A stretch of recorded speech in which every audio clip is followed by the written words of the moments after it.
Carmine Parisi, che ricordo ha di Enzo come amico, come fratello, ma soprattutto come cantante? Ecco, l'hai detto tu la parola, amico, fratello amico. E poi mi ha insegnato tante di quelle cose, diciamo che mi ha fatto da padre. E poi come canto mi ha insegnato tantissimo. Poteva essere più inventiva mia, ma lui aveva un'esperienza la dava.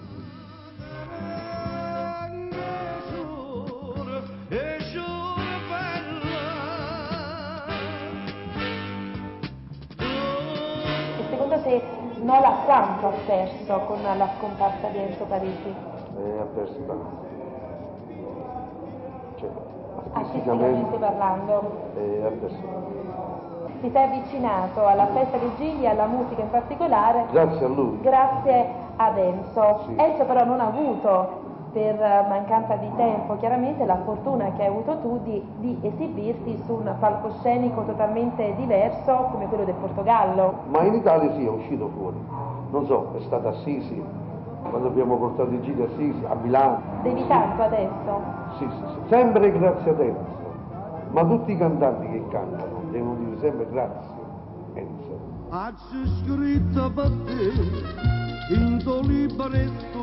Vorrei brindare con te alla memoria di Enzo Parisi e anche un in bocca al lupo per noi, però prima di lasciarti andare via consentimi un'ultima domanda. Enzo ha cantato tantissime canzoni, vastissimo il suo repertorio, tra le tante canzoni, alcune delle quali tuttora vengono proposte, c'è una canzone a cui sei particolarmente affezionato? Sì.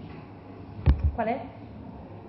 Bella straniera si torna da Nola e mica gente cerca da lasciare.